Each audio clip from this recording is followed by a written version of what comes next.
some festivals they can hire these employees for short term, just for the setup period, and maybe 6 months. I think that should be enough. And but normally there will be service agreements between festival and foreign investor, and the festival will ask for a deposit because it's a foreign company. They don't feel very secure if they have a service agreement for Chinese employees in China with a foreign investor. That's why they always ask for a deposit. So if you have this kind of problem, maybe festival can be a solution. They can hire for you temporarily, and after you set up the company, you can transfer the contract from festival to the company. So yeah, festival is very. I asked you like it because if you want. If you have lots of options, yeah, and they're not very expensive. I think for hiring for the HR services and payroll services, it should be around 200 to 300 for each person per month. So it's not a lot of money. Okay, the last topic is about the new visa policy, which just came into effect 1 week ago. I think before. I think maybe you know this quite well. We have the Z visa, which is working visa, and we have the F visa, which is the business visa, L visa, tourist visa, X visa for students, and S visa is new. I think before we don't have S visa for foreigners. For that visa, it's similar policies. If you want to work in China, you should leave the country. If now you're on a tourist visa or a business visa, you cannot convert directly within China to a working visa. You have to leave the country, go back to the embassy or consulate of China in your own country, apply for that visa to enter China. So it must be your own country. Cannot be. Could be Hong Kong. Hong Kong is possible too, but it's getting more and more strict. We have some clients. They go to Hong Kong. They don't give them the working visa. In Hong Kong, they ask them to go back to their own countries. Yeah. I've heard that there's a lot of trouble right now. In Hong Kong, yes. Unless you find a good agent. Sometimes the agents in Hong Kong can help. You just walk around the visa office in Hong Kong. Sometimes they say, "Oh, you pay this, I'll help you." Yeah. But what about if we go to Korea or something? It depends on the invitation letter. I'll go through the procedures later, because if you want to go to Hong Kong or even go to your own country to apply for a working visa to come to China, you have to have that visa invitation letter first. In this letter, they will specify which consulate or which embassy you have to go to.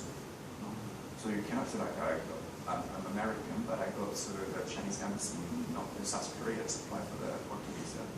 They will not give you this invitation letter. I'll explain later. Yeah, and also for working visa, after you enter China with a working visa, that visa you have to convert it into work permits and resident permits. For this, I'll explain in the next slide.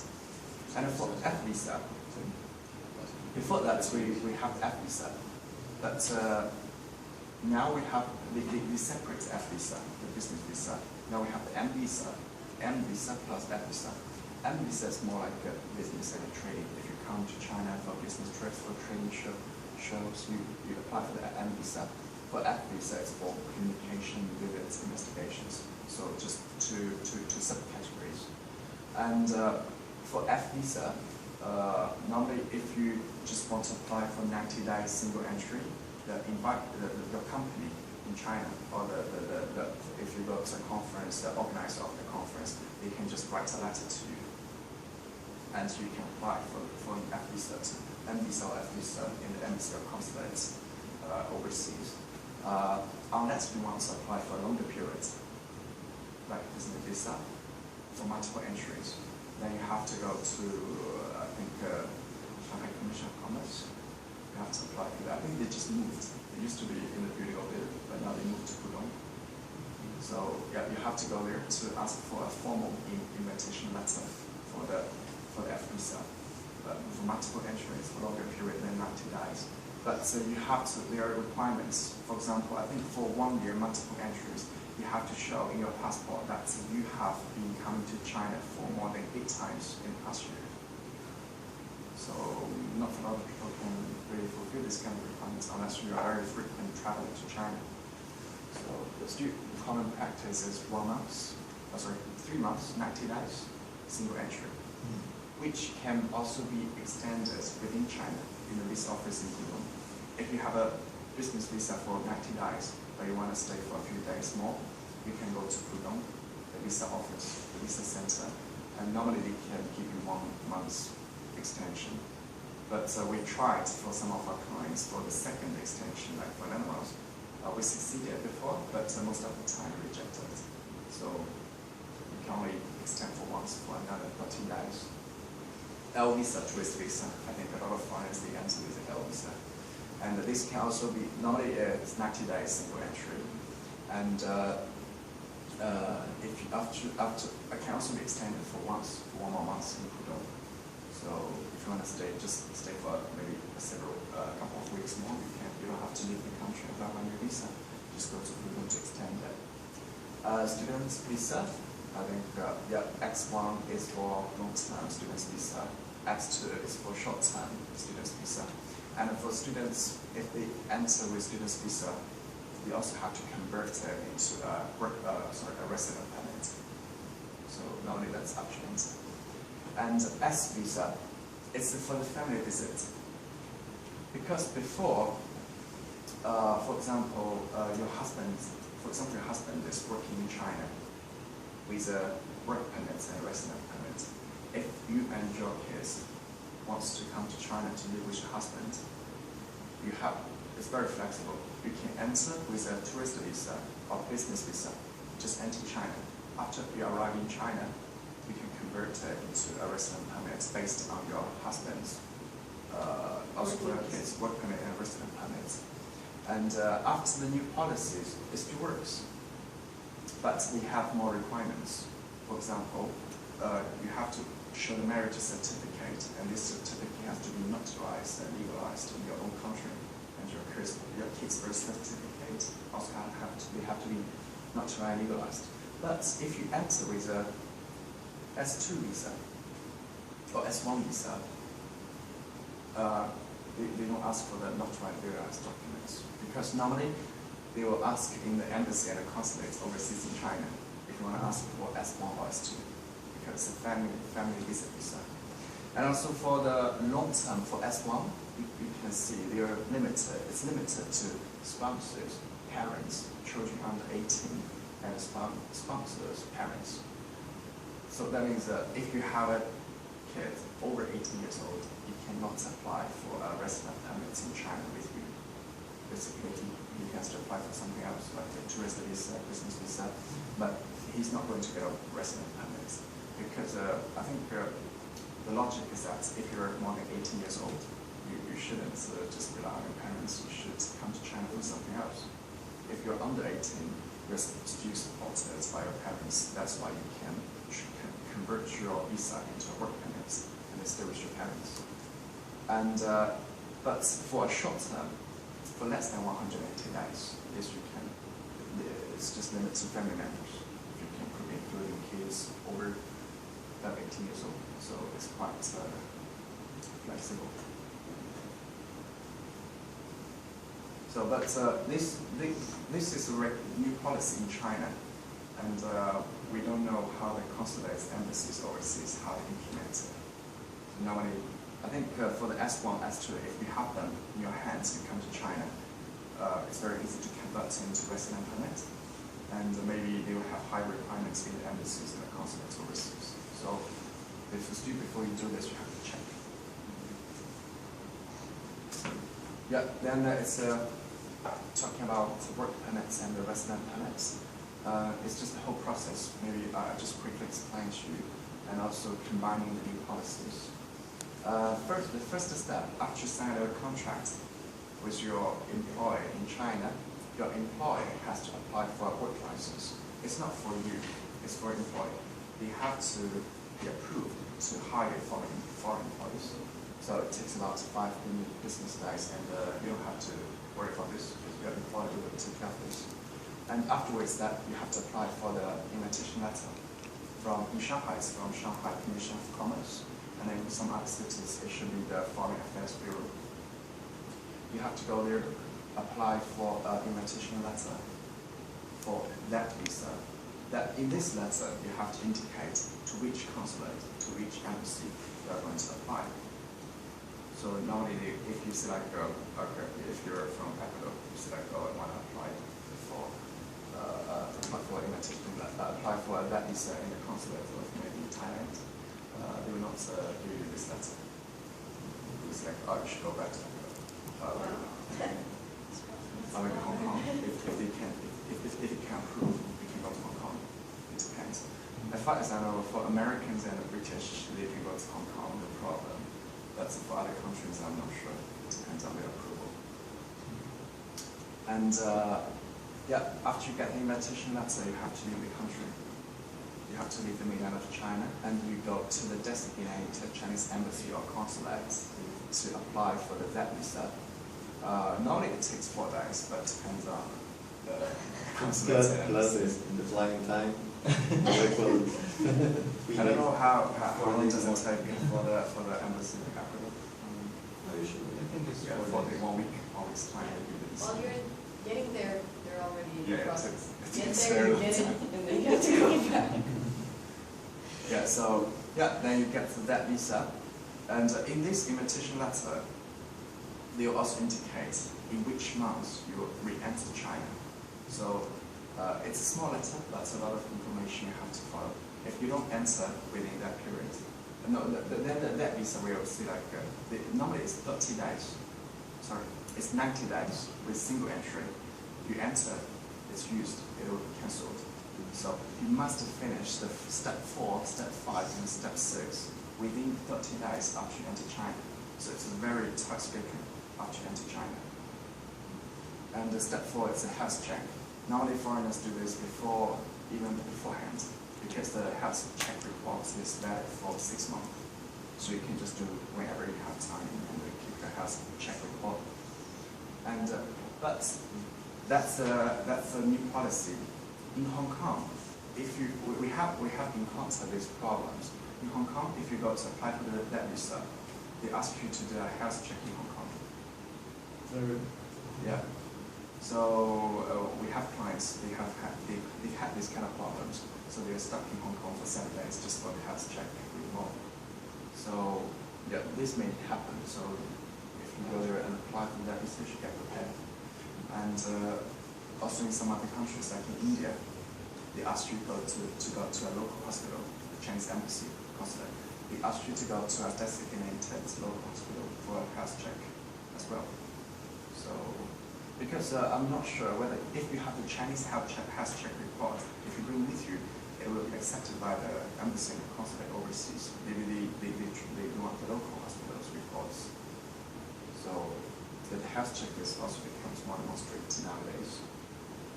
Yeah, afterwards, then you enter with that visa, then you start the application process for the work permit. And sorry, I didn't update this. Before, it's about 3 to 5 business days, working days, and now it's 15 working days. 3 weeks. But normally they issue within 2 weeks' time. But in the law, it says 15 working days. So it's longer. And also in practice, it's longer. It's around 2 weeks now. And yeah, after you get the work permits, then you go to the visa office and you apply for the resident permit. And it takes about 1 week's time. For step 6, you have to keep your passport for 1 week.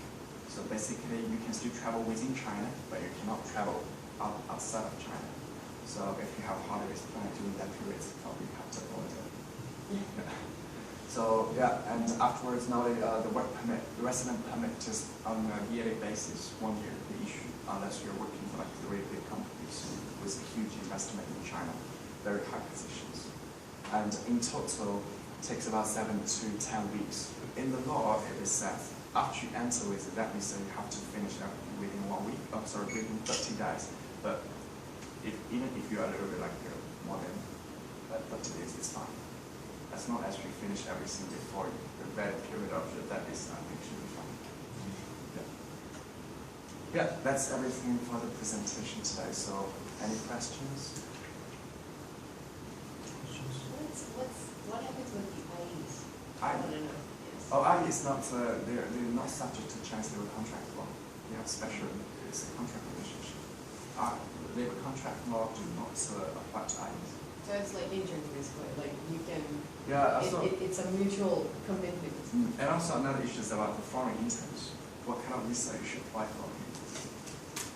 And basically, I think we do not really encourage. For example, if you study in a Chinese foreigner, study in a Chinese university, you can do internship. You enter with a student visa, and afterwards maybe you have the student resident permit. If you want to do internship, first you have to get approval from the school. And then you have to go to the visa center to make a note in your resident permit. I'm doing my internship in this company. That's the normal procedure. So if you're studying in a Chinese university, you can do internship. But the law doesn't say anything about foreign students coming to China to do internship. I think mostly they're on business visas, like business leaders, but definitely not tourist visas. I think they come to check sometimes if you're caught, and the company might be in trouble. But for business visas, I think you have to explain that. What happens if you're working and you don't have a work permit or a working visa? I think then your company should be punished, will be punished.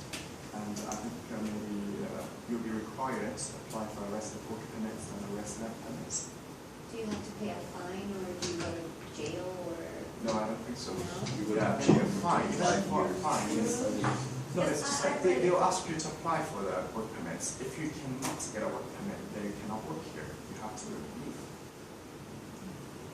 Because I heard somebody said, oh, they took me to prison because I was working with a student I've never visa. had that takes place, but no, they can take you to the police station for interrogation. I don't think they will like detain you for put you in Well, prison. maybe not prison, but the police takes Yeah, you to that's like, possible. police Yeah, station. just for interrogation, asking you questions, maybe asking you to go to the work permits. And they don't ask you to pay a fine. Like, Maybe. Maybe? Yeah, it's their That's up to discretion. them. It's up to them. If you want to give a fine, you have to pay a fine. So They will So scare you. no jail. yeah, I think for You're jail, better possibility is very slim. They just ask you to leave the country. So, leave the country. I have a question. When you're changing the visa, the resident permit to the resident visa, even if you are the legal representative of the company that you're incorporated here in China, you have to go back to your country to change the visa? No, not for, yeah, that's for legal representatives, you don't have to. Yeah, there are exceptions for chief rep of rep office and the legal representative of the company. I'm just talking about like, yeah, there are exceptions. For, Because this is my case. yeah, for chief rep and the legal rep, you don't have to leave. But each company has only one chief rep, I guess. Yeah. Yeah, so for normal like employees, is you have to leave the country. Well, I have a really specific case with the visa now with me. I'm doing the corporation of the company, I'm the legal representative. We already finished like almost 80% of the part of the corporation. We are doing the capital registration now. Yeah. But I came here with the business visa, and it's already expired, and we got the new one, like a resident permit. They gave me like for 2 months, kind of 2 or 3 months. Yeah, it depends. It's because you haven't paid in the registered capital. Yeah, the registered capital now is 0, but we already make the money is already in the You know bank. where you can renew it. It's the business license. If you look at the business license, normally if you don't pay the registered capital, the business license will be renewed for 3 months. Because when you pay the registered capital, you go to AIC, you renew your business license, you will also extend the business term of your company. Afterwards, you bring your business license, go to the visa office, then extend your resident permit. So they just want to make sure you put your money in China. Yeah, that's the people in the office told me. Yeah. But my question is like, can I have like extension of this permit, or I have I don't think to so. make the? Because in our case, for example, we already have the money and we already reached the capital. But my concern is like, what if this process, because it's taking so long to get this paper from the bank to get it. First, it's a legal requirement. You must pay a first installment of registered capital within 90 days after you set up the company. For the visa office, they just look at your business license. They don't get into the company issues. But if you can get extension from EIC for the for the extension of subscription of the registered capital, normally we don't give. I mean, maybe you can get an extension from the visa office. It's very easy for the visa office people. Maybe they're not from they don't have the legal background. They just look at the term of your business license. If it's tomorrow, they just give it to you tomorrow.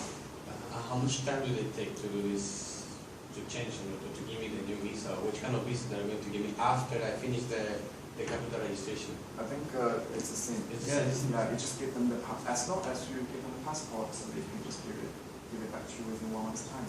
And the business license renew takes about 1 day.